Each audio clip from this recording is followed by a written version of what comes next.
Olá, pessoal, boa noite. Vamos lá, que nós todo dia é um probleminha e a gente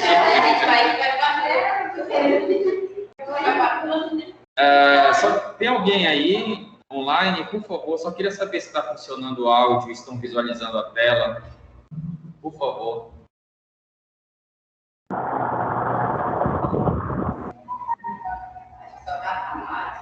Olá. Olá, tá funcionando o áudio, eu tô escutando. Está escutando? Está visualizando o slide? Não.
E agora, está visualizando o slide? Sim, professor. Não sei como é que vai passar agora isso aqui. Só um minuto, só um minuto. Ah, está passando.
Vamos lá, pessoal. Então, na última aula, nós terminamos aqui falando do tipo de resposta imunológica. Nós vimos dois tipos, uma resposta primária e uma resposta secundária. Foi aqui que nós terminamos. E nós vimos aqui que, numa resposta primária, é o primeiro contato que eu vou ter com o antígeno, foi isso que nós vimos, onde eu vou ter a ativação das células fagocíticas, que são aquelas células principais que entram em ação. Depois, a ativação dos linfócitos T e B. Eu, na verdade, que não estava entrando o modo que estava atrapalhando, não estava conseguindo ver o slide, porque eu entrei pelo site, não está funcionando de novo o aplicativo. Tem que ajeitar isso. Você vai com a gente, tem que passar por isso. Ele está aí? Acho que não. Tá bom, obrigado. Então, nós vimos que o reconhecimento primário desse antígeno vai acontecer pelas células fagocíticas, que depois vão sinalizar para outras células, como os linfócitos T, que produzirão sinalização para o linfócito B produzir anticorpos. E como nós vimos aqui na fase inicial da infecção, será a IgM, que é uma imunoglobulina pentamérica, que nós vamos ver hoje na nossa aula. E no final disso tudo, uma formação de células de memórias, que é as subpopulações tanto de linfócito T quanto de linfócito B, que ficarão circulantes para o próximo contato com esse antígeno, que acontecerá numa resposta secundária. Essa resposta secundária significa que eu já tive um contato prévio com esse antígeno, e quando eu tiver esse segundo contato, eu vou ter uma ativação também dos fagócitos. Lembra que os fagócitos são células que entrarão em toda e qualquer tipo de resposta. Então, a primeira vez, o fagócito vai entrar em ação. É a segunda vez? Também. Mas, paralelamente, eu já tenho informações, ou seja, eu já tenho memória. Os linfócitos T e B entrarão em ação imediatamente. Não precisa todo aquele evento de sinalização do macrófago apresentar para o linfócito CD4, para ele sinalizar para o linfócito B produzir anticorpos. Não. Os linfócitos de memória já são capazes de entrar em ação imediatamente. Por isso que essa resposta ela é muito mais rápida e muito mais intensa. Nesse contato, nessa resposta secundária, formação de imunoglobulina com mais afinidade, então ele se ligará com mais afinidade para esse linfócito, para esse antígeno, e haverá também a formação ou recrutamento de novos linfócitos. Veja como se fosse um reforço daqueles linfócitos que já estavam formados lá. E o predomínio da imunoglobulina IgG que vai estar presente. Eu estou falando predomínio. Não significa que não serão produzidos novamente a IgM. Veja que a IgM é a imunoglobulina que me dará a informação de que aquela infecção ou de que aquele antígeno está presente naquele momento ou recentemente esteve presente dentro do meu sistema. Para finalizar, nós temos também dois tipos de resposta que a gente chama, na verdade é a mesma resposta, mas a gente chama de resposta ativa e resposta passiva. A resposta ativa é aquela em que eu faço a inserção de antígenos de modo deliberado, ou seja, não é natural, como a gente faz, por exemplo, na imunização. Na imunização, então, eu vou injetar no meu sistema, vou inserir no meu sistema um antígeno para que seja montada uma resposta imunológica. Só que aqui na resposta ativa, eu vou inserir no meu sistema de forma organizada. Eu vou inserir a quantidade que não seja capaz, por exemplo, de produzir a doença, que não é isso que eu quero. Eu não posso pegar qualquer micro-organismo e injetar no meu sistema, não. Tem que ser sob condições especiais. Então, nós já sabemos até agora que ao inserir um antígeno dentro do meu sistema, eu terei uma resposta imunológica, né?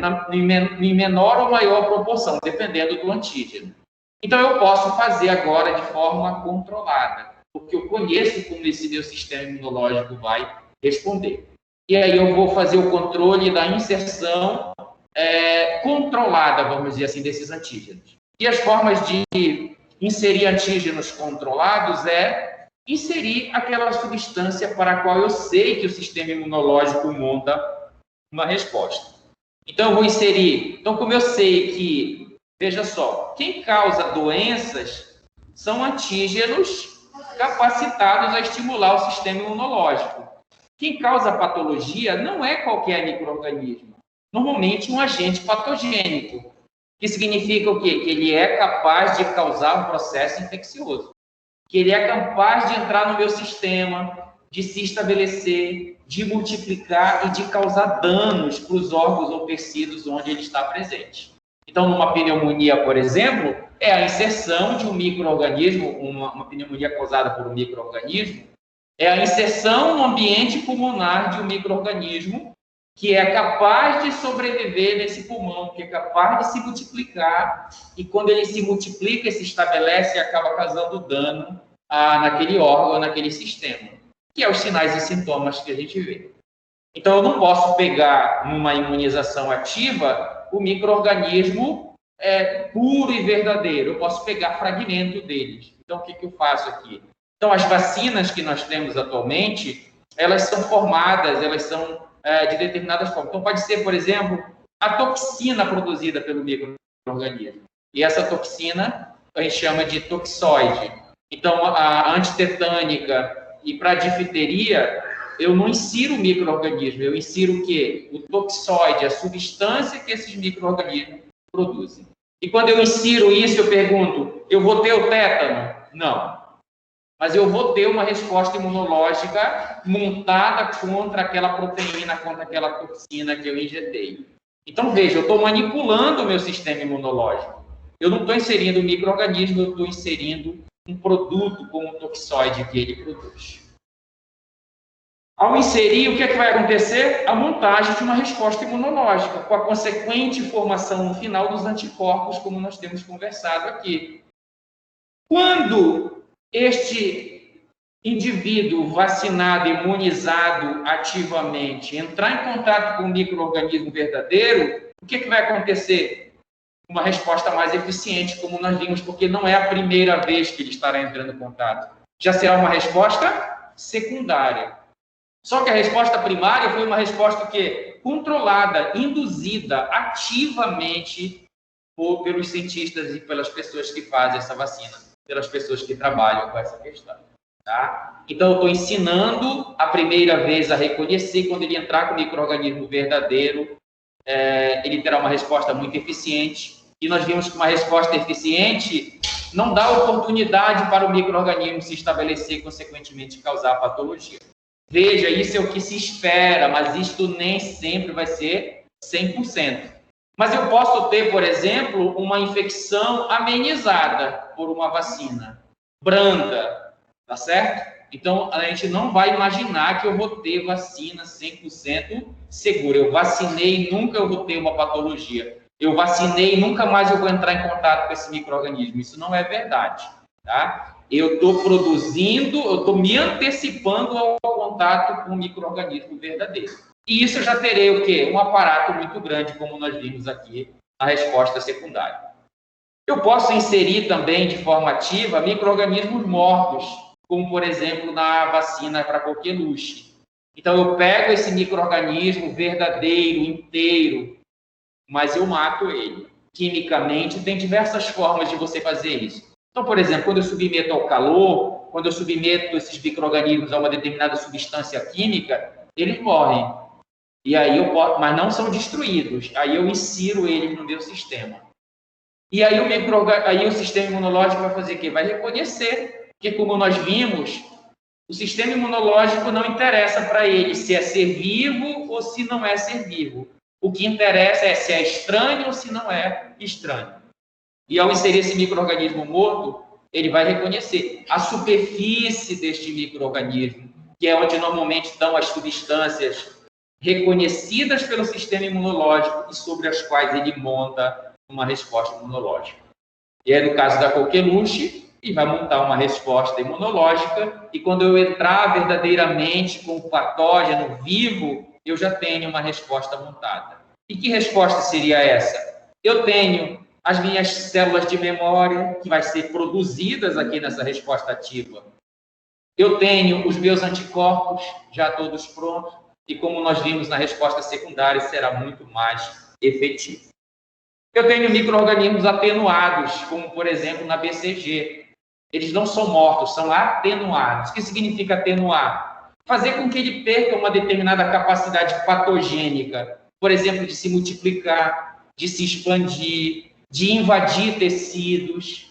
Então, eu posso fazer essa atenuação desses micro-organismos. No caso da BCG, a gente vê que acontece isso, porque nós inserimos esse micro-organismo atenuado no sítio, no ambiente intradérmico, e aqui, neste ambiente, é a porta de entrada. Foi lá onde eu deixei esse micro-organismo atenuado. O que vai acontecer se nós pudéssemos acompanhar? As células fagocíticas entrarão em ação, irão fagocitar aqueles micro-organismos que foram deixados, apresentarão antígenos, processarão e apresentarão antígenos para linfócitos T. Os linfócitos T sinalizarão para diversos elementos e para os linfócitos B produzirem anticorpos.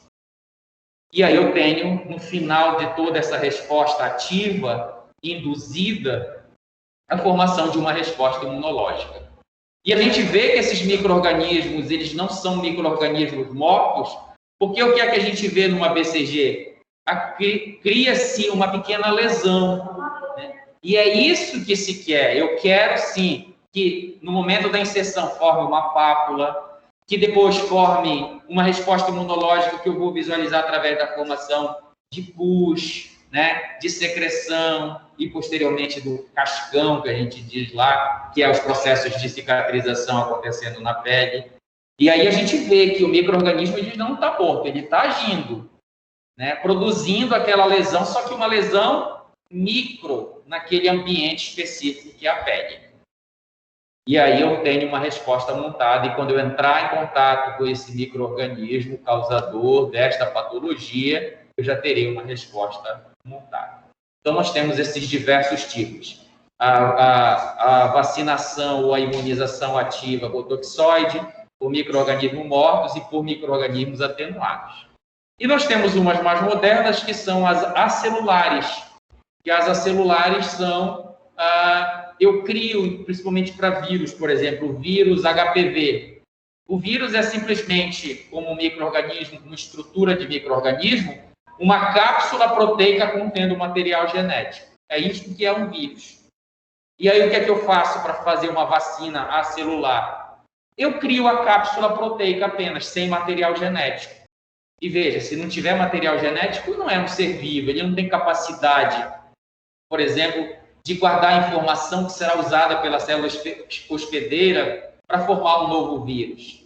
Será só aquela crosta, aquela cápsula, ou seja, aquele capsídeo, aquela constituição proteica, isso pode ser feito em laboratório. Então, eu faço o capsídeo do vírus, por isso que eu digo que é acelular, não tem material genético, não tem nenhuma outra informação. Mas como nós vimos até agora, a resposta imunológica ela não é montada contra coisas que tem dentro das células, é montada contra coisas que estão na superfície das células. E essas proteínas elas serão reconhecidas pelo sistema imunológico e será montada uma resposta imunológica como para toda e qualquer estimulação ativa que nós vimos até agora. No momento que eu entrar em contato com um vírus verdadeiro, que tem o material genético, que tem a capacidade de invadir uma célula e se replicar, eu já terei uma resposta imunológica. E talvez ele não consiga se estabelecer, talvez ele não consiga invadir uma célula, porque os elementos do sistema imunológico, anticorpos, células de memória já estão prontos e disponíveis para eliminá-lo. Tá certo? Então, é isso que a gente chama aqui dentro da imunologia de uma resposta imunológica ativa. E a exemplificação disso aqui é as vacinas, é a imunização. A resposta passiva é quando eu já insiro os produtos prontos, e nós já conversamos algumas vezes aqui quando eu falei de antígenos, superantígenos, venenos de serpente, por exemplo. Nós vimos isso, que eu não tenho tempo para montar uma resposta imunológica, que nós já sabemos que leva tempo, né? Para produzir uma resposta imunológica leva tempo, cerca de 2 semanas, 7, né? 14 dias, para que haja a montagem dessa resposta. Então, alguns antígenos, eles produzirão danos muito severos e muito rápidos. E por isso, eu não tenho tempo de montar naturalmente a minha resposta imunológica e nem tenho tempo, por exemplo, de produzir uma resposta imunológica ativa controlada. Mesmo porque esses superantígenos, uma pequena fração, uma pequena quantidade deles são suficientes para causar danos significativos. Então, não tem como eu produzir, por exemplo, uma vacina de um superantígeno, mas eu posso produzir uma resposta passiva, ou seja, eu entrego uma resposta imunológica pronta. E o que seria uma resposta imunológica pronta? O final da resposta imunológica. Eu vou entregar os anticorpos, que, como nós já vimos aqui, tem uma funcionalidade específica de quem?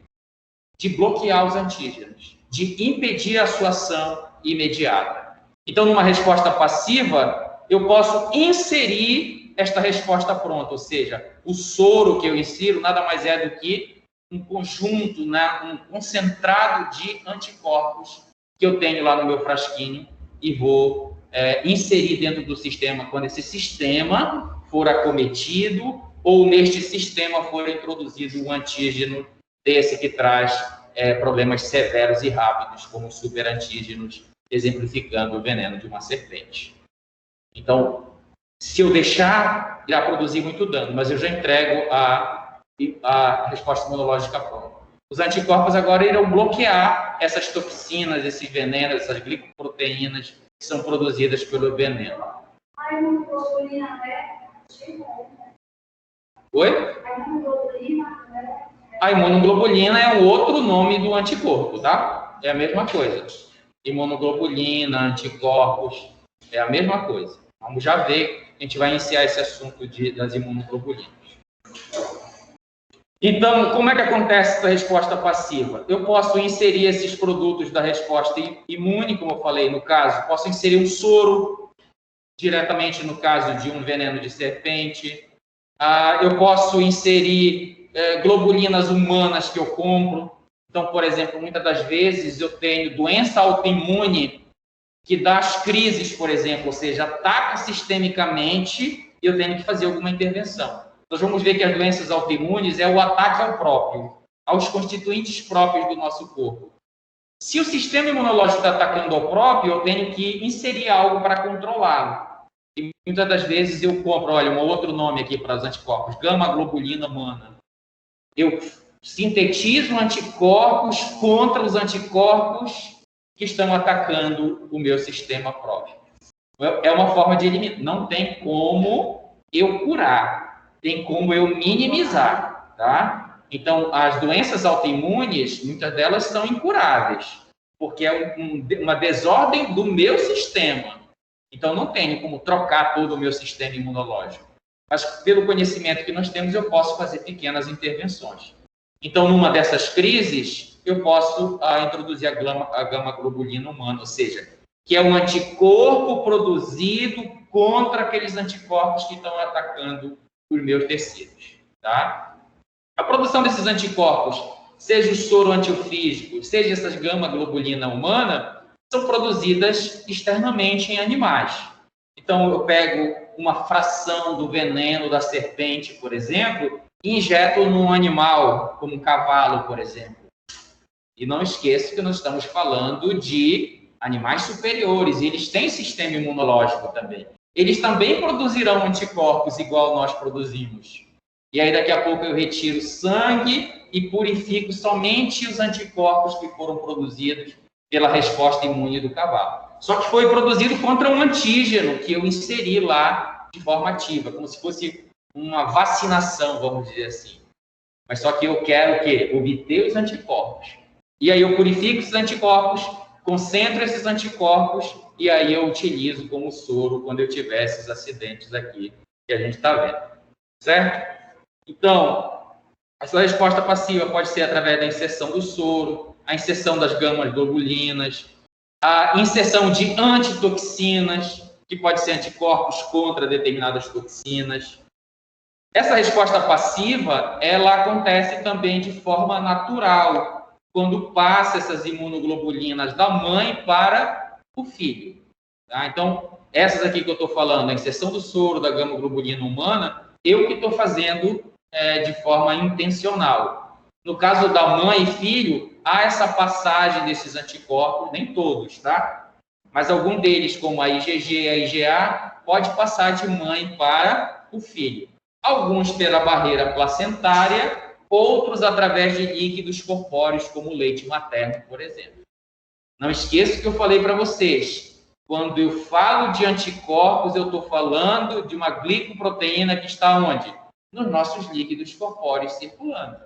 E o leite nada mais é do que um produto, né? Um líquido corpóreo sendo produzido. E ali estarão os anticorpos, que serão passados, né, de mãe para filho. Então, é uma forma passiva. Ou seja, aquele filho não teve experiência imunológica ainda, mas a mãe já teve. Então, ela está doando uma resposta imunológica para esse indivíduo. Eu já estou passando informações, eu estou dando um suporte imunológico para esse indivíduo que está chegando agora neste ambiente que é cheio de antígenos. A gente pode dizer que é uma vacina natural, vamos dizer assim. Daí a importância, né, para o pessoal da enfermagem na orientação das gestantes, das mãezinhas lá que estão com o bebê recentemente, da importância da amamentação. Para o pessoal da nutrição, né, não é só pensar em proteínas, lipídios, pensar também nessa questão imunológica, e quando você está oferecendo isso para o indivíduo, você está oferecendo essa proteção aqui imunológica. Então, vamos tentar trazer sempre para dentro da nossa área, porque é importante a gente fazer essa localização. Certo? Vou ver se eu consigo passar aqui para o próximo. Ok. E a gente tem o último ponto aqui, que é a resposta imunológica, que a gente chama inata, e resposta imunológica adaptativa. O que é uma resposta imunológica inata? Inato a gente já sabe, né? Esse jogador de futebol, ele tem um talento nato, ou seja, ele nasceu com aquilo. Então, inato é que você já traz. Então, essa resposta inata que a gente diz que é inespecífica, é porque ela atua imediatamente, ou seja, nós já nascemos com esses elementos imunológicos. E vejam só, dos que nós falamos até agora, que foram as células, eu pergunto, quando a gente nasce, a gente já tem as nossas células imunológicas, sim ou não? Onde são produzidas? Na medula óssea. Então, quando nós nascemos, nós temos a nossa medula óssea, consequentemente, temos capacidade de sintetizar essas células. Então, isso vai nascer com a gente. Nós já temos essas respostas, esses elementos imunológicos, por isso a gente diz que é inato.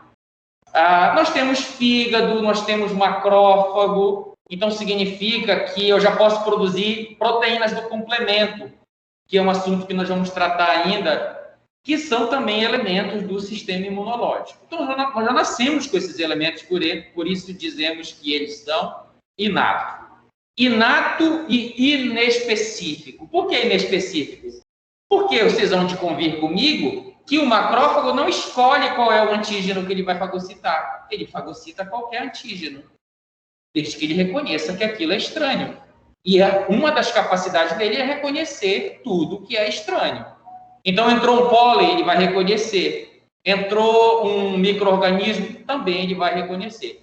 Então, por isso que a gente diz que esses elementos inatos, esses elementos que nós nascemos, eles são inespecíficos. Ou seja, eles não são fabricados para um determinado antígeno. Eles agem sobre todo e qualquer tipo de antígeno. A atuação da imunidade inata é imediata, responde da mesma forma para qualquer agente agressor, ou seja, se a minha função como célula é fagocitar, eu vou fagocitar independente do que é que está entrando ali, desde que seja estranho. Não determina imunidade permanente, ou seja, eu não tenho uma imunidade permanente. Nós vimos aqui na resposta primária, o fagócito chega e fagocita, processa e apresenta. Numa resposta secundária, vai acontecer a mesma coisa. Então, ele vai fazer sempre isso. Então, não determina uma imunidade permanente. Tá? Eu estou falando de resposta inata. Quais são os componentes dessa resposta inata? As barreiras mecânicas, como a pele, por exemplo. Nascemos ou não com pele? Nascemos. É uma barreira contra a entrada de antígenos.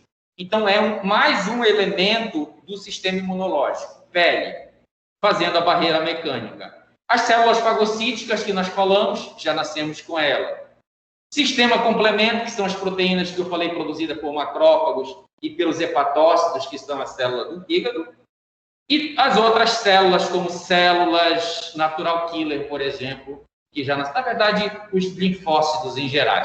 Seja linfócito T, linfócito B, citotóxico, TCD4, todos já nascemos com essas células. Então, os elementos celulares, a barreira mecânica, o sistema complemento, todos esses elementos nós já nascemos com eles. Por isso dizemos que fazem parte de uma resposta imunológica inata, ou é um elemento da resposta imunológica inata.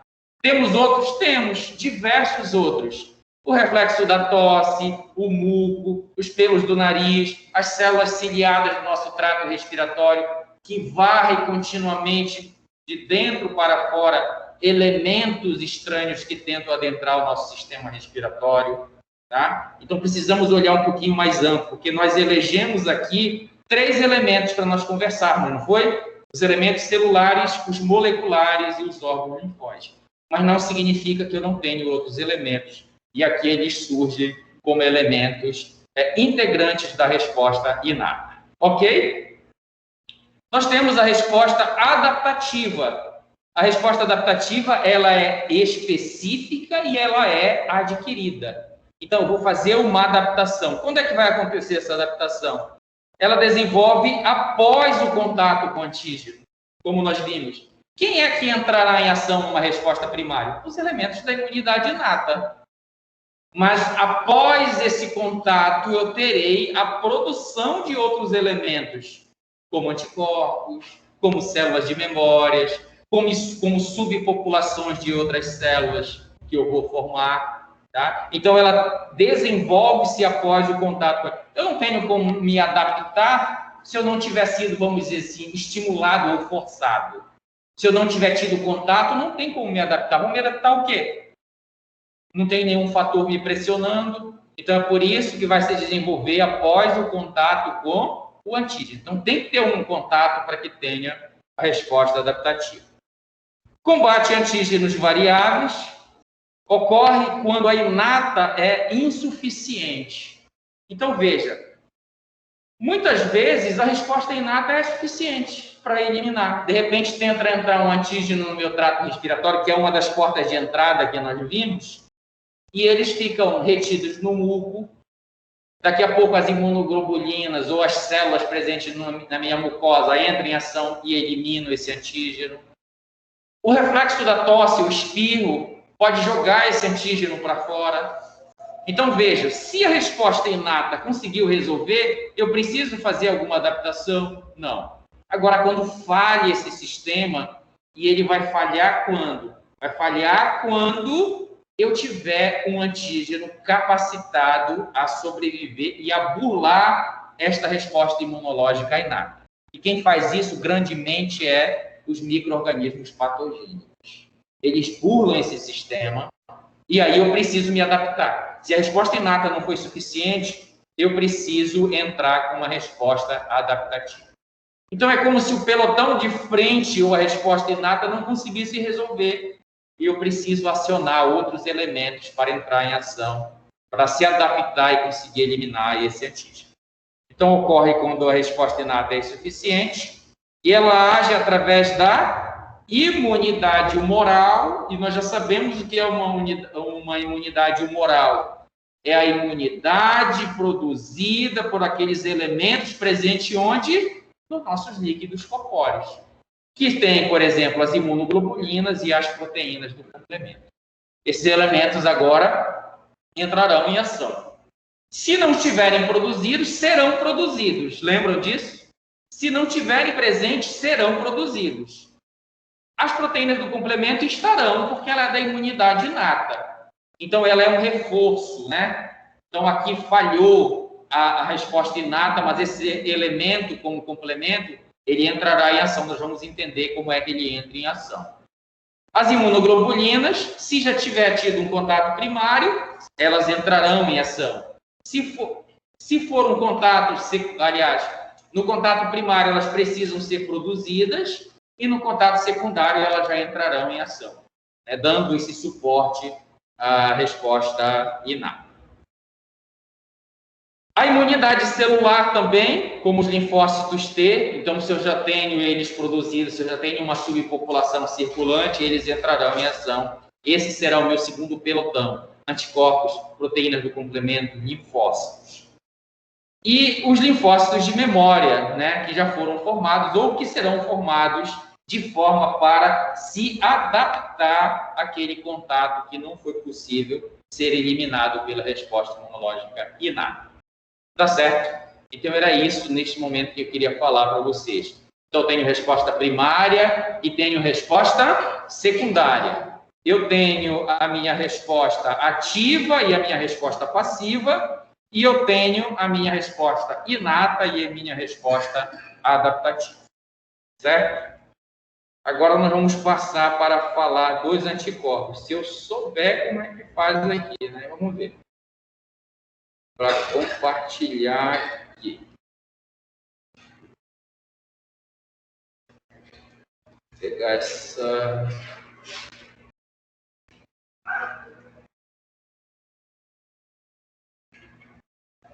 Agora nós vamos conversar especificamente sobre esses dois pontos que nós vimos bem no início do nosso curso, que era a questão da relação entre antígeno e anticorpo. Deixa eu ver onde foi que eu vi naquela hora. Tela inteira. Pronto. Tá certo? Então, vamos conversar um pouquinho mais. Então, veja só, tudo que agora que nós estamos caminhando, são coisas que nós já falamos. Então, não é coisa estranha, nós já conversamos sobre isso, agora nós só vamos aprofundar para nós tentarmos entender um pouco melhor. E nós vamos falar um pouquinho sobre antígenos e anticorpos, a sua estrutura e as suas funções. Então, antígenos, nós já sabemos, não é estranho, são substâncias que reagem com os componentes da resposta imunológica, ou substâncias estranhas que são capazes de estimular a nossa resposta imunológica. E aí nós temos alguns tipos de antígenos que nós precisamos conhecer. Primeiro, um antígeno que a gente considera como imunógeno. Então, toda vez que se ouvir o termo imunógeno, significa que é um antígeno ou uma substância que é capaz de induzir uma resposta imunológica. E nem todos são, tá, pessoal? Alguns são tão simples, são estranhos. Então, por exemplo, eu tenho citado aqui para vocês, a fuligem de um carro não é algo do nosso sistema, é? Não. Ele é considerado um antígeno. Mas ninguém vê a gente montando uma resposta imunológica, produzindo anticorpos especificamente para uma fuligem ou para uma poeira específica. Tá? Então, os antígenos que são capazes de induzir uma resposta imunológica, eles são chamados de imunógenos. Esse é o primeiro termo que a gente precisa saber. Um antígeno, como a gente já tem conversado aqui, ele não precisa ser uma célula, ele não precisa ser um micro-organismo, ele pode ser uma substância. E a resposta imunológica que é montada, não é montada para a molécula toda. Então, vamos imaginar aqui que este clipe seja um antígeno.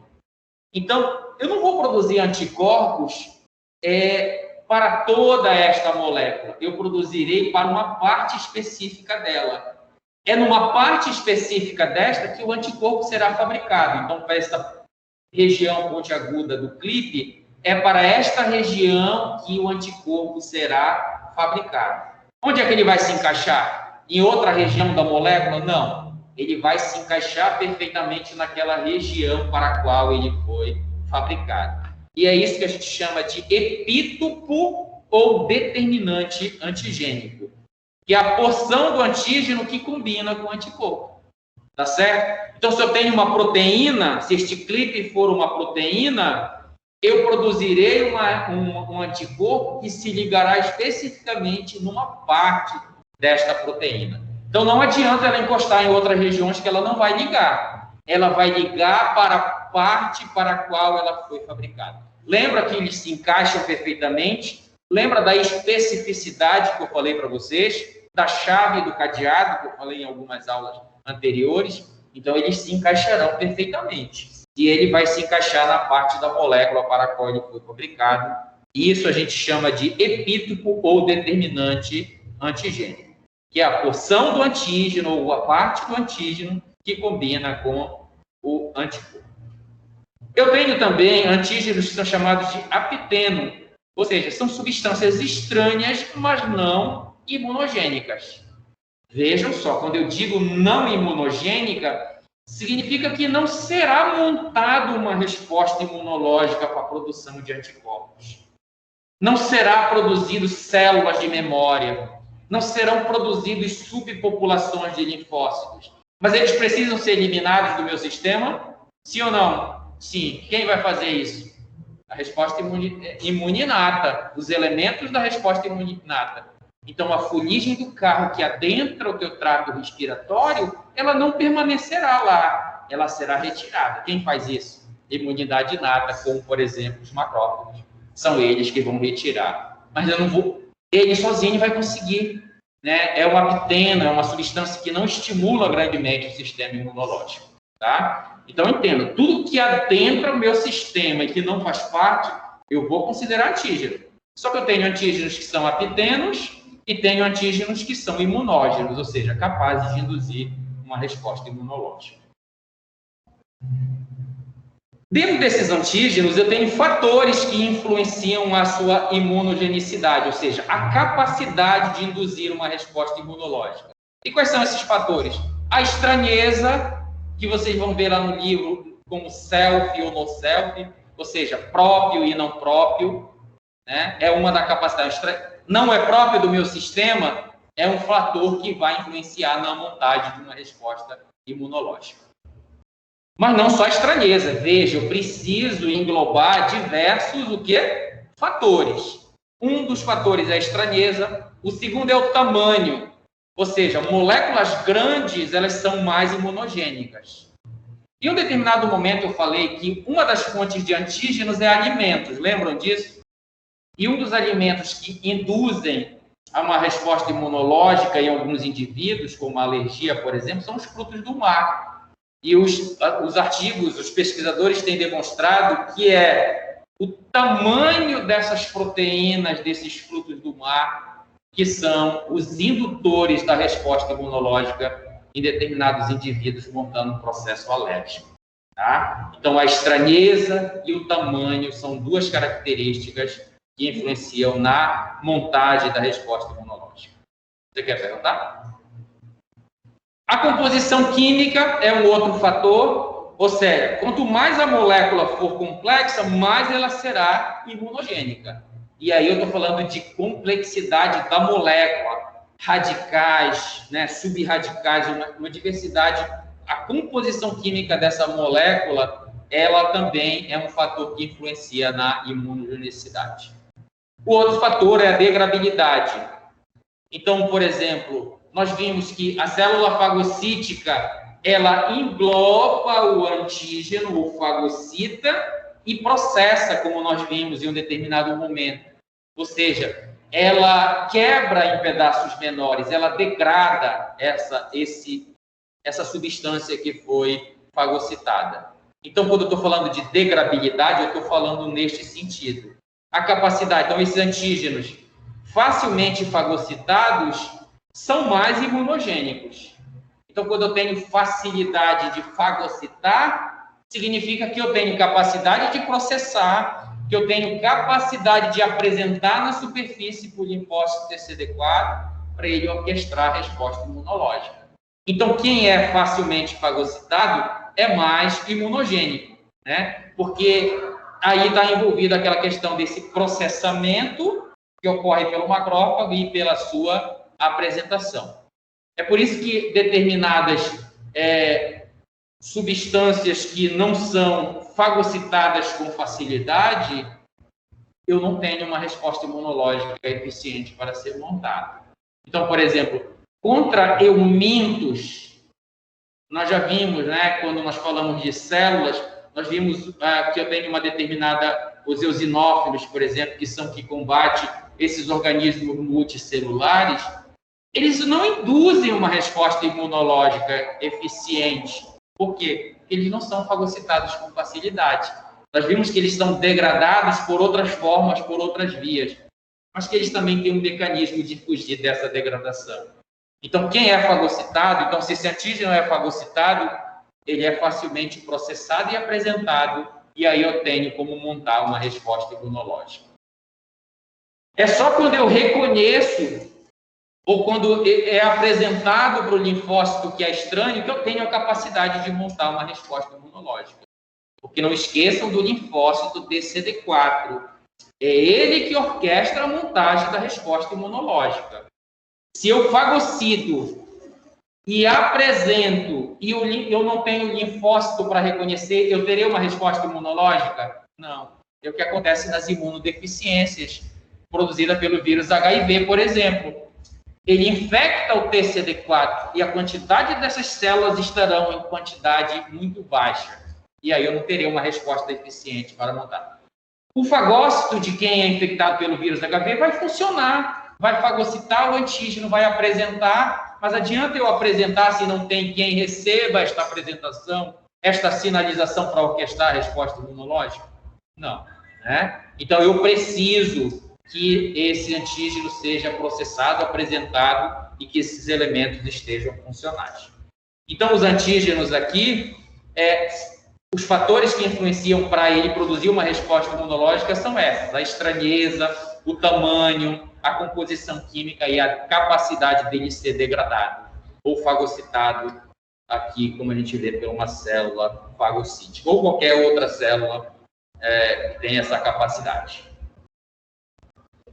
a natureza química dos imunógenos. Em determinado momento, então agora a gente já está falando de imunógeno. O que é imunógeno? Um antígeno que tem capacidade de induzir uma resposta imunológica. Tá? Então agora nós já estamos falando de resposta imunológica. Um antígeno capaz de fazer isso. De onde é que vem esses imunógenos? Quais são as substâncias que são imunogênicas? A principal delas aqui é as proteínas. Então, a maioria dos imunógenos, elas são proteínas. Glicoproteínas, lipoproteínas. Então, é por isso que eu digo para vocês, em determinado momento, que uma bactéria não é toda ela que é estranha para o meu sistema, é uma parte dela, ou um constituinte dela, ou alguns constituintes dessa bactéria. Então, uma proteína bacteriana, como uma toxina, por exemplo, ela é uma proteína capaz de induzir uma resposta imunológica, por isso ela é um imunógeno. Então, a primeira delas é as proteínas. Tá? O segundo são os polissacarídeos, sejam eles puros ou lipopolissacarídeos. Quando eu digo puros, lipídios simples, ou quando esses lipídios estão complexados, formando um lipopolissacarídeo, ou seja, eles estão em agrupamento e eles também são capazes de induzir essa resposta imunológica. Então, primeiro proteínas, depois polissacarídeos, são capazes de induzir a resposta imunológica. Os ácidos nucleicos, eles são pobremente imunogênicos. E aí a gente é capaz de entender isso, porque eu já falei para vocês, os elementos do sistema imunológico reconhecem coisas que estão na superfície da célula ou no interior da célula. Superfície ou interior? Superfície. Onde é que está o ácido nucleico? Dentro da célula. Então, é fácil a gente entender que os ácidos nucleicos são pobremente imunogênicos. Eles não induzem com facilidade uma resposta imunológica. E ainda tem um outro fator. Eu tenho que tomar cuidado para não montar resposta contra ácidos nucleicos, porque eu posso atacar o meu próprio material genético, que é uma das características de todos os seres vivos possuírem material genético. Tá? Então, eu vejo aqui que os ácidos nucleicos são pobremente imunogênicos. Mas significa que nenhuma vez é montada a resposta? Sim. Quando é que eles tornam-se imunogênicos? Quando eles são diferentes do material genético que eu tenho no meu sistema. Então, por exemplo, uma fita simples de DNA. A nossa fita de DNA é simples ou é dupla? Simples ou dupla? Dupla.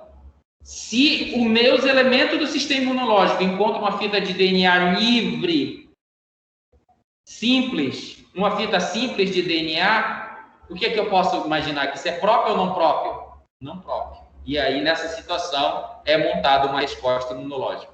Não esqueçamos que nós temos os vírus, e os vírus, nós temos vírus de DNA e vírus de RNA. Então, toda vez que eu encontro essas fitas simples, ou fitas complexadas com determinadas proteínas, olha aí as proteínas, que são os principais imunógenos.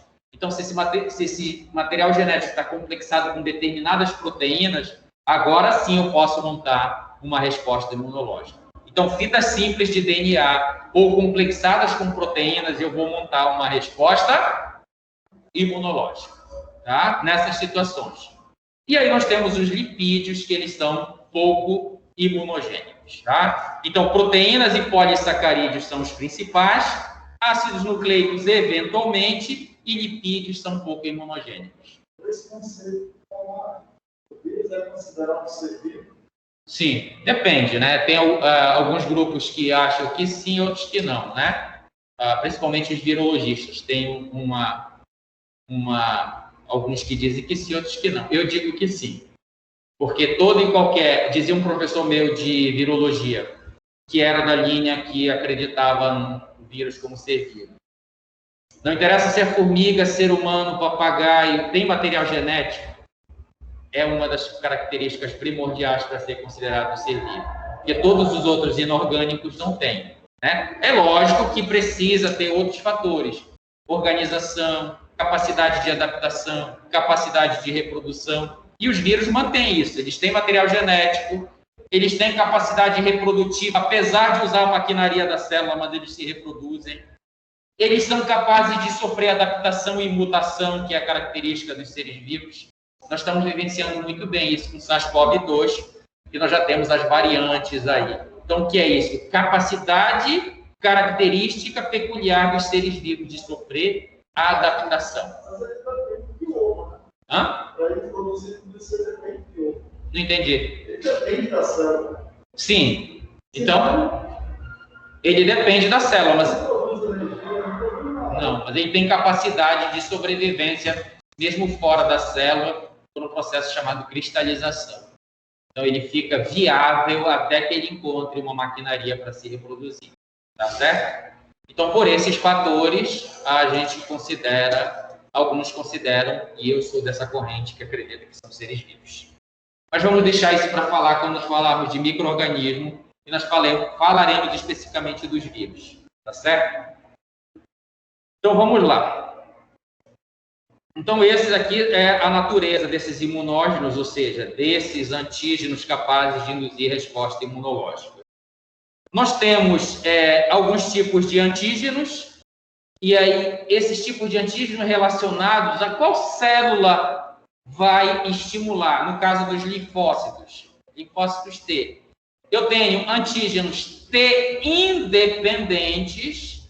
Então, o que é um antígeno T independente? Ele estimula diretamente o linfócito B a produzir anticorpos. Como nós vimos, é a célula que produz anticorpos, sem a necessidade do T auxiliar. Um exemplo disso são antígenos como os polissacarídeos. Vamos olhar aqui de novo, ó. Polissacarídeo é um antígeno capaz de induzir resposta imunológica. Então, quando eu digo que um antígeno é T independente, o que significa isso? Significa que não precisa para este antígeno acontecer a fagocitose, o processamento, a apresentação para o linfócito T para poder ser estimulado o linfócito B a produzir anticorpos. Esses polissacarídeos, eles já são capazes de estimular quem? O linfócito B a produzir anticorpos. Tá certo? Mas linfócitos B específicos, como os de memória, por exemplo. Tá certo? Então, por isso que a gente diz que ele é T independente. Ele não precisa dessas sequências de evento para que seja montado a produção de anticorpos contra ele. Então, por isso ele é chamado T independente. Eles são capazes de estimular diretamente os linfócitos D, que são as células produtoras de anticorpos. Os antígenos T dependentes, eles não são capazes de estimular diretamente o linfócito B a produzir anticorpos. Eles necessitam da célula T. Exemplo disso são as proteínas, que é o principal imunógeno e a principal substância indutora de resposta imunológica. Então, por isso que, na maioria das vezes, eu vou precisar de todo este processamento para que haja a produção de anticorpos. Visto que as proteínas, que são os principais imunógenos, eles são dependentes dos linfócitos T.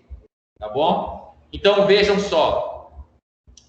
Em determinado momento, vocês poderiam me perguntar, se o vírus HIV infecta o linfócito TCD4, que orquestra a resposta imunológica, como é que eu tenho anticorpos produzidos pelo vírus, mesmo que seja pequena? Eu vou fazer não é a sorologia que eu faço para ver se você entrou ou não em contato? Então, significa que tem anticorpos. Então, é porque eu tenho outros mecanismos de estimulação que não somente pela via da sinalização do linfócito TCD4. E isso é importante vocês saberem que eu tenho antígenos T dependentes e T independentes. As proteínas são dependentes do reprodutor. Oi? As proteínas são dependentes do reprodutor. Se o antígeno, se o imunógeno for uma proteína, ele vai precisar passar por esse processamento de apresentação por linfócito TCD4 até a produção de anticorpos. Se for outros, como polissacarídeos, por exemplo, eles podem estimular diretamente o linfócito B a produzir anticorpos. Então, é como se o linfócito B fosse capaz de reconhecer ele. Só que vejam, ele não vai... A função do linfócito é qual? Linfócito B? Produzir anticorpos. Ele não vai fagocitar, ele não vai processar. É que esses polissacarídeos, ao entrar em contato com o linfócito B, produzirão um estímulo e ele produzirá os anticorpos. Tá certo? E seria bem mais rápido, né? Quisera que todos os antígenos fossem dessa forma, que estimulasse diretamente a produção dos anticorpos, mas não é bem assim que acontece, tá?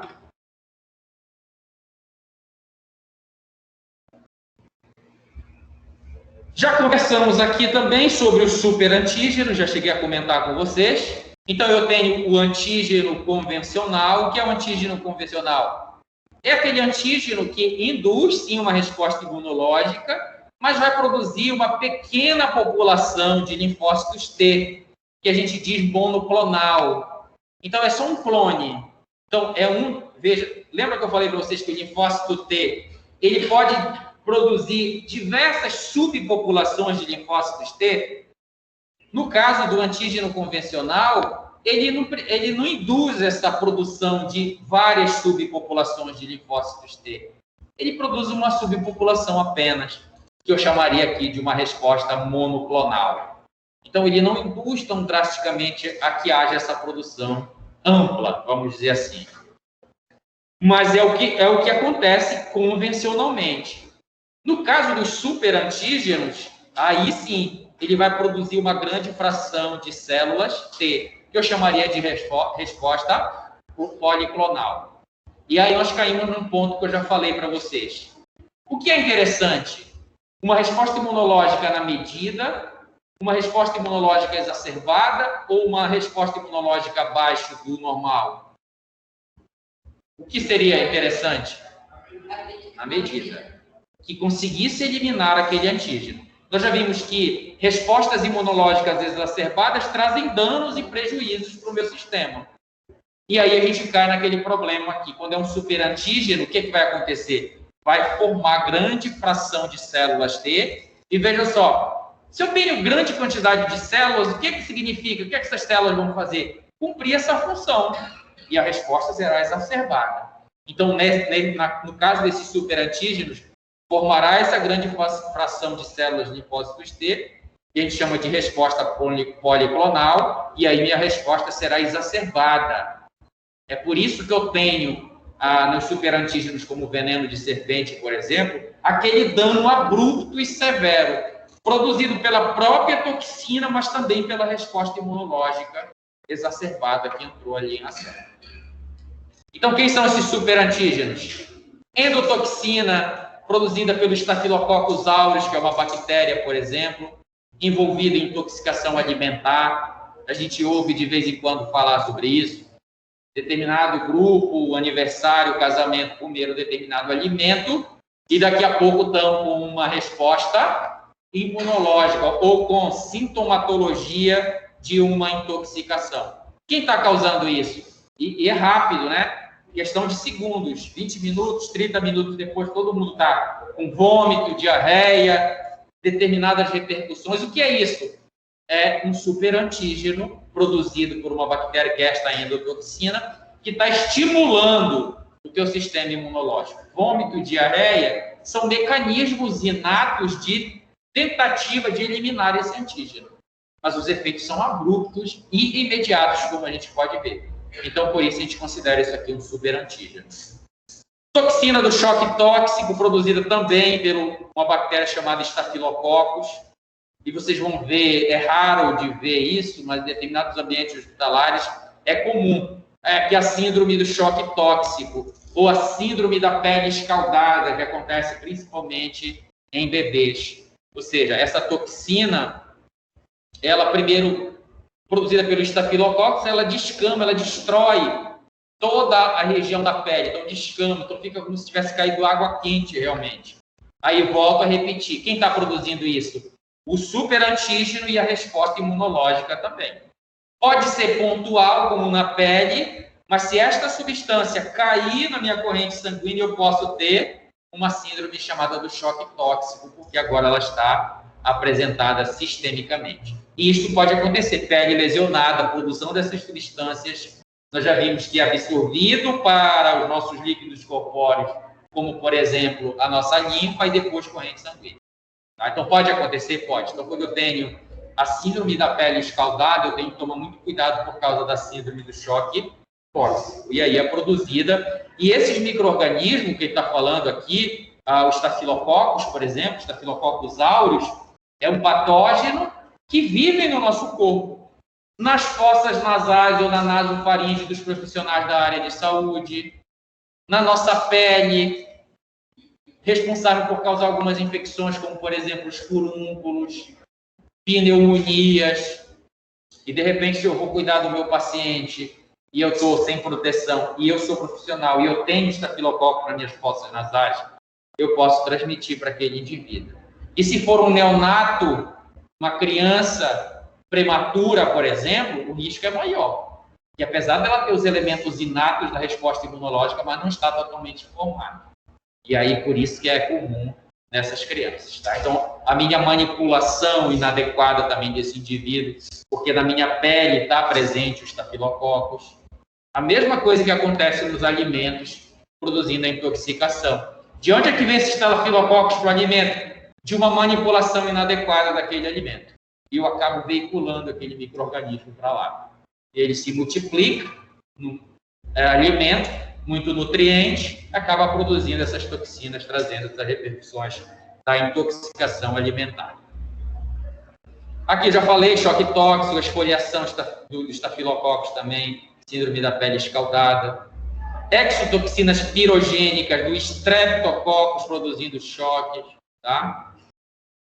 A doenças associadas à exposição a superantígenos levam à hiperativação do sistema imunológico, como eu falei para vocês, tá? E aí tem todas essas substâncias que são superantígenos, veneno de serpente que são superantígenos, tá? Então, eles produzirão um efeito muito abrupto do sistema imunológico e daí nós vemos todos esses efeitos. E precisam ser feitas intervenções imediatas, porque senão... Então, por exemplo, uma intoxicação alimentar, eu tenho que dar algo que bloqueie essa toxina, porque senão os efeitos permanecerão. A gente está ouvindo falar dessa síndrome da urina preta, né? Sim. Produzida pelo peixe, né? Certo. É uma toxina? Não, ela é uma toxina. É uma toxina. Então, determinados peixes, dependendo da sua forma de acondicionamento, as suas proteínas produzirão toxina. Na verdade, a degradação da própria estrutura desses peixes produzirá uma substância que é uma toxina. E ela vai induzir, sim, efeitos severos sobre o indivíduo. Tá? Então, é um antígeno, vamos dizer assim, que eu devo tomar cuidado. Tá? Então, a gente está vendo muito no Amazonas, né, que está acontecendo isso. Primeiro era para o Nordeste, com determinados peixes. Agora já começou casos aí em Manaus, né? Inclusive peixes que nós consumimos aqui, como o tambaqui, né? Isso. Então vejam só, não é que as proteínas do peixe, não. É alguma transformação que acontece por um acondicionamento inadequado desses peixes, tá? Ou alguma substância que ele ingere, o ambiente onde ele é criado. Hoje nós temos muito esses peixes de ambiente de criação. Então, tem que ser visto por que isso está sendo produzido, por que isso está acontecendo, porque não era comum isso acontecer, tá certo? Então, é algo novo que está surgindo. E aí é, sim, um antígeno, né, que vai produzir aí um efeito severo sobre o nosso sistema. Produzindo esses efeitos, como a urina, né, modificação, insuficiência renal, uma diversidade de efeitos. Tá? E é lógico que a gente precisa entender, porque da área de saúde a gente precisa intervir para fazer essas modificações, essas intervenções. Isso aqui é só uma tabela para vocês terem, depois darem uma olhada um pouco mais com carinho, só para mostrar aquilo que eu falei para vocês, que o que é reconhecido pelo sistema imunológico é o que está na superfície, não o que está dentro da célula. Então, aqui, por exemplo, eu tenho determinantes reconhecidos pelo sistema imunológico inato. Então, por exemplo, as moléculas que estão na superfície de micro-organismo, por exemplo, patogênico, que a gente chama de PAMPs, padrão molecular associado a patógenos. Ou seja, quais moléculas que estão na superfície dos patógenos que são reconhecidos pelo sistema imunológico? Então, vamos dar só aqui um exemplo para a gente não ficar muito preso aqui, ó. Então, o que é um componente da parede celular do microbiano, de uma bactéria, por exemplo? Então, o componente da parede, como determinados lipídios, como nos fungos, as beta-glucanas, por exemplo, são considerados PAMPs, ou seja, padrão molecular, associa uma das moléculas desse padrão. E aí são reconhecidos pelos receptores da resposta imunológica inata. Então, quem reconhece, por exemplo, os componentes da parede dos patógenos? Sistema complemento, proteínas do complemento. É um dos elementos da imunidade inata que reconhece. Vamos ver mais um aqui, ó.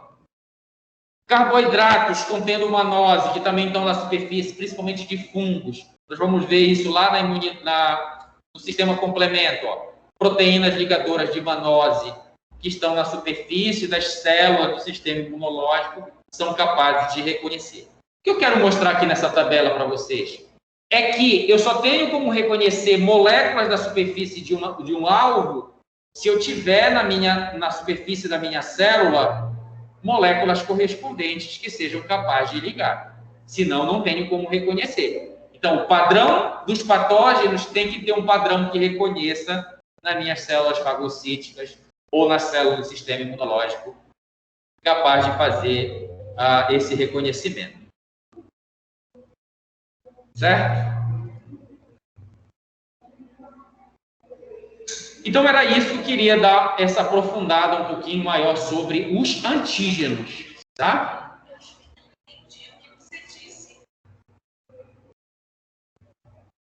Quanto aos anticorpos, né, ou as imunoglobulinas, que é outra denominação que a gente recebe, nós também já temos algum conhecimento, nós vamos conhecer um pouquinho mais as suas estruturas, né? Então, imunoglobulinas são anticorpos, elas são moléculas glicoproteicas produzidas pelo linfócito B, isso não é mais novidade para nós, né? Em resposta a imunógeno. E qual é a função do anticorpo? A função, nós já vimos, eu já falei para vocês, ele não tem função efetora. Anticorpo não tem função efetora, ou seja, ele não destrói nada. Então, ele tem algumas funções. Qual é? Função primária, ligação ao antígeno específico, essa é uma das funções. Ele foi fabricado para esse clipe, ele se ligará apenas nesse clipe. Função secundária, mediar funções efetoras, ou seja, ele não faz nada, mas ele é capaz de sinalizar para os elementos que são capazes de fazer. E eu vou dar um exemplo para vocês. Então, este clipe é um antígeno, foi montada uma resposta imunológica contra esse clipe, um anticorpo, que se liga no epítopo, porque é aquela região específica onde o anticorpo se liga. E esta ligação, o que é que vai fazer com esse anticorpo, com esse antígeno? Vai eliminar ele? Não, só vai bloquear. Só que quando o anticorpo está parado, ligado sobre uma determinada superfície, a porção FC dele, que nós vamos ver, é capaz de sinalizar para outros elementos. Então, vamos imaginar, este Y é a parte que se liga no antígeno e o meu braço é a parte FC. Esta porção FC é capaz de estimular células fagocíticas, proteínas do complemento. Então, estão entendendo como ele sinaliza? Então, anticorpo parado é anticorpo que significa sinalizando. Então, toda vez que ele para, se liga em algo, os outros elementos entendem. Opa, anticorpo parado, ele está sinalizando. O que eles vão fazer? Fagocitar tudo, o anticorpo e tudo que ele estiver em cima. Tudo que ele estiver ligado. É desta forma que ele sinaliza. Então, quando eu digo que ele não tem ação efetora, significa que ele não vai destruir. Se for uma bactéria, ele vai se ligar na bactéria, mas vai matar a bactéria? Mas tem alguns elementos que são capazes de matar a bactéria. Célula fagocítica é capaz de matar a bactéria? Sim. Proteínas do complemento, nós vamos ver também que são. Então, o anticorpo, a função secundária, primária é ligar especificamente, e a secundária é mediar as funções efetoras. E veja que é uma forma de comunicação. Então, o anticorpo parado significa que ele está ligado na superfície de algo estranho. E aí a gente pode trazer um pouquinho para o problema das doenças autoimunes. Por que o sistema imunológico responde contra o próprio? Se eu tiver anticorpos parados, ligados numa superfície, ele vai atacar. Então, se é um anticorpo que se ligou na minha cartilagem, o que vai acontecer com a minha cartilagem? Ela vai ser destruída pelos elementos do sistema imunológico. Linfócitos citotóxicos vão jogar substâncias, células fagocíticas vão fagocitar aquelas células dali da cartilagem. Estão entendendo? Então, o anticorpo jamais pode ficar parado, a não ser na superfície da célula do linfócito B, que é a memória que nós vimos lá. Agora, se ele se liga em alguma substância, aquilo significa isto que eu estou ligado é estranho, e os outros elementos entrarão em ação. Tá? Então, os anticorpos, dentre algumas funções dele, neutralização de micróbios e toxinas, só neutralizar, ele liga e neutraliza. O que significa neutralizar? Impedir com que aquele micro-organismo, por exemplo, invada uma célula. Nós acabamos de falar que vírus é intracelular obrigatório. Se o anticorpo se ligar no vírus, tem como ele entrar na célula? Não, significa então que ele neutralizou. Então essa é uma... Mas vai destruir o vírus? Não. Quem vai destruir? Outros elementos do sistema imunológico. Então, neutralização de micróbios e toxinas, nós já vimos que antígeno não precisa ser o micro-organismo inteiro, pode ser uma toxina. Então, se é uma toxina, anticorpo se ligou, essa toxina não vai se ligar mais naquele alvo que ela ligaria naturalmente. Opsonização e fagocitose de micróbios. Opsonizar significa ligar na superfície. Revestir. Então, se essa capa de pendrive é um antígeno, os anticorpos se ligarão em toda a superfície. E esta ligação da superfície chama-se opsonização. Então, opsonizar significa revestir superfícies, no caso aqui pelos anticorpos. Então, opsonização, e essa opsonização nós já vimos, pode induzir a fagocitose desse micróbio, por exemplo. Então, ele ligou na superfície do micróbio, e a célula fagocítica veio agora para fagocitar este micro-organismo. Citotoxicidade celular dependente de anticorpo. Então, se ele se liga numa determinada célula, por exemplo, uma célula natural killer, por exemplo, que a função dela é qual? Degranular, jogar substâncias que estão dentro dos seus grânulos. Por isso diz citotoxicidade. O anticorpo pode induzir a citotoxicidade. Então, se ele se liga numa célula, ele pode estimular a natural killer e ir lá e cumprir a sua função. Lembra que a função dela é assassina profissional.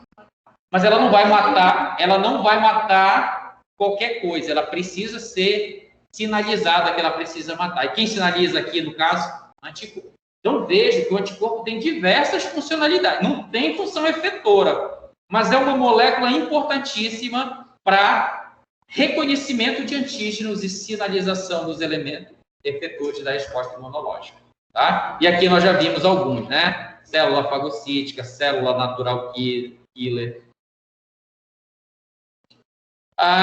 Pode ativar proteínas do complemento, mas eu vou deixar para as proteínas do complemento para quando nós conversarmos lá. Nós vamos ver que quem ativa essas proteínas é um anticorpo. Tá? Tem duas vias que precisam de anticorpos para que essas proteínas entrem em ação. As proteínas do complemento, elas são proteínas íntegras, circulantes no nosso corpo. Chega um momento em que elas começam a sofrer quebras sucessivas, fazendo um efeito final que é a lise da célula, mas quem sinaliza também é o anticorpo. O anticorpo precisa se ligar na superfície de algo para que essas proteínas comecem a desencadear uma cascata e a produção de um poro, por exemplo, na superfície de uma célula. Mas vamos deixar isso para o assunto proteínas do complemento. Tá? Aqui é a estrutura dessas imunoglobulinas. Né? Todas as imunoglobulinas possuem a mesma unidade básica, ou seja, este Y que a gente vê nos livros, né, tendo cadeias leves e cadeias pesadas. Então, esse Y formando aqui por cadeias pesadas, a gente já entende por que cadeia pesada, por causa do tamanho, né? Estou falando de uma molécula agora, tá? Então, cadeias pesadas, então, essa parte maior da molécula foi denominada de cadeia pesada. E essas menores aqui de cadeia leve. Essas duas menores, cadeia leve. Essa porção aqui é a porção FC, né, que é a região constante da molécula do anticorpo. É esta porção que fica para o lado de fora. Ó. E esta porção é a região variável. É esta porção que se liga no antígeno. Esta porção que se liga no antígeno. E esta porção é que fica exposta.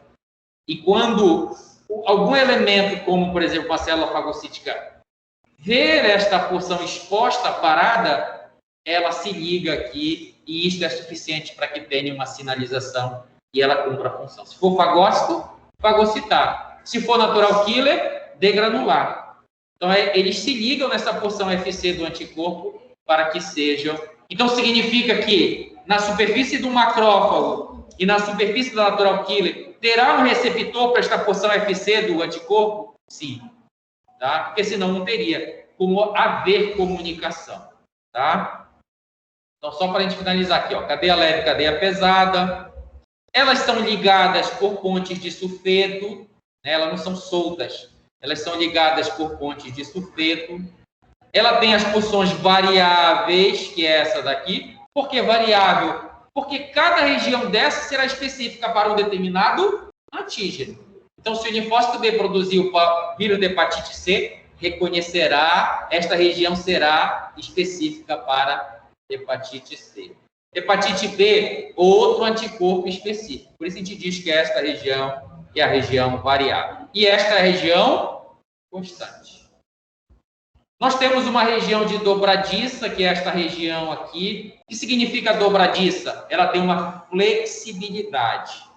E nós vamos entender por que ela precisa ter essa flexibilidade. Vamos imaginar que isto aqui é a superfície de uma bactéria. E que estes dois pontos aqui sejam uma proteína que é imunogênica. E para ela foi montada uma resposta imunológica com a produção de anticorpos. Está aqui o anticorpo. Aí ele vem e se liga, ó, no antígeno ou no determinante da superfície. Ó, estão próximos um do outro. Vamos imaginar uma situação. Nós estamos falando de seres vivos e eles se adaptam. Vamos imaginar que essa mesma bactéria agora sofreu uma modificação e esses antígenos agora estão distantes. Se este anticorpo fosse uma molécula rígida, ele se ligaria agora aqui nesses dois antígenos que estão distantes? Não. Então, essa região de dobradiça, ou esta flexibilidade do anticorpo, é importante para isso. Olha aí. Agora ele é capaz, mesmo os antígenos distantes, ele tem a capacidade de se ligar, porque ele tem essa flexibilidade da molécula. Então, vamos ficar com essa ideia de que o anticorpo, ele é formado por cadeias leves e cadeias pesadas. Essas duas cadeias são ligadas por pontes de sulfeto, mas esta molécula não é uma molécula rígida. Ela é uma molécula, devido a esta região de dobradiça, uma molécula flexível, capaz de se ligar, mesmo que esses antígenos estejam um pouco distantes. Se forem duas bactérias, ele também terá capacidade devido à flexibilidade. Ó. Tem duas bactérias em uma determinada região, ele pode se ligar em uma e em outra ao mesmo tempo, devido à sua questão da sua flexibilidade. Na próxima aula, nós continuaremos falando dos grupos dessas imunoglobulinas, que são 5 principais. E nós vamos ver que a diferença entre elas são somente na estrutura dessa molécula, muitas das vezes na quantidade de aminoácidos que formam esta glicoproteína. Tá certo? Então, nós continuaremos na próxima aula. Certo?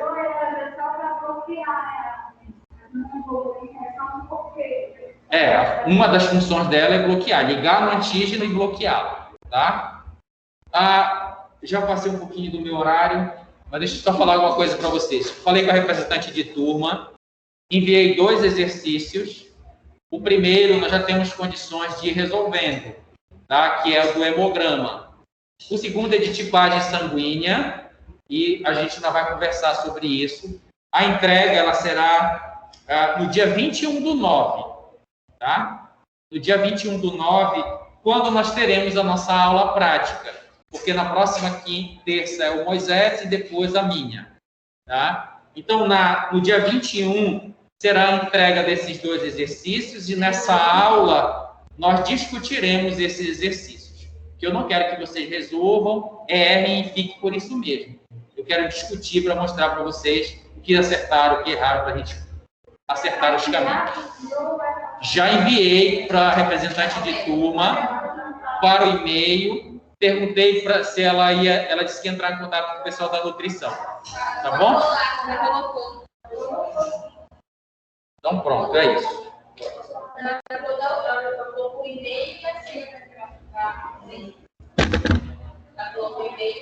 Ela tem